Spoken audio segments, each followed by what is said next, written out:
જય ધન્વંતરી બેન, જય ધન્વંતરી. તમે આવ્યા, આપણે મર્મ ચિકિત્સા કરી, હમ. એના પહેલા તમને શું તકલીફ હતી અને કર્યા પછી તમને કેટલો ફાયદો થયો એ જણાવો. હું પહેલા છેલ્લા 2 વર્ષથી મને આ હાથ ઊંચો નહોતો થતો. બરાબર. આમ કપડાં પહેરો તો બી બહુ જ સખત દુખાવો થતો. કામ કરું તો બી મને એવું લાગે કે થોડી વાર માટે હાથ આમ કરી દેવો પડે.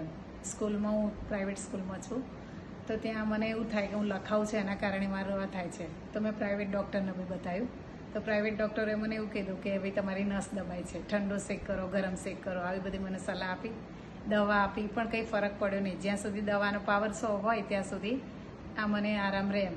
બરાબર. પછી અમારા એક રિલેટિવ્સ હતા, એમણે તમારો એડ્રેસ આપ્યો અમને. એટલે તમે તમારી દવા તો લેવા નતા આવ્યા, તમે તમારા મારા મિસ્ટરની દવા લેવા આવી હતી, એમના હસબન્ડની દવા પથરી લેવા આવ્યા હતા, પથરીની. હા. પછી તમને તકલીફ હતી, એટલે પછી મેં મારું બી પૂછ્યું. તમારું પૂછ્યું. હા, એટલે અહીંયા સર જે હતા એમણે મને જે આપણે મર્મ ચિકિત્સા કરી તમારા એ શોલ્ડર પાર્ટમાં, એના પછી એનાથી તમને મને કેવું તરત જ રિલેક્સ લાગે, એમ આરામ એકદમ થઈ ગયો. અત્યારે હાલ તમને કેટલો દુખાવો છે? હાલ સહેજ બી દુખાવો થતો નહીં મને. બધું હાલ એકદમ- વગર દવાએ તમને હા, બિલકુલ આટલો એકદમ હાથ ઊંચો થતો આખો પેલા? હાથ મારો ઊંચો થાય. પેલા નતો થતો પહેલા ને? નતો થતો.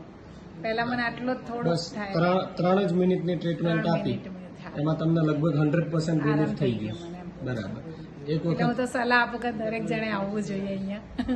એવું લાગે 15 દિવસ પછી હજી એક શિફ્ટ લઈ લે. સારું. બાકી મારા ખ્યાલથી તો જરૂર નથી, હા. પણ તમારું કામ ભણાવવાનું છે, વર્ક એ રીતનું છે, એટલે તમારો એ હાથનો ઉપયોગ વધારે થોડો થતો moment હોય બધું જ કામ મને જમણા હાથે જ થાય. એટલા એટલે માટે થોડો દુખાવો રહે તો કદાચ પરિવાર ફરી બતાવી દઈશ. બાકી અત્યારે તો 100% છે, કારણ કે પોસ્ચર ચેન્જ હતું એ આપણે તમારે જે એક શોલ્ડર આમને જોયો એક ઉતરેલો હતો એક ઉપર હતો, એ નોર્મલ થઈ ગયો, એના લીધે નોર્મલ આવી ગયું. ચલો, જય ધન્વંતરી. થેન્ક યુ ધન્યવાદ.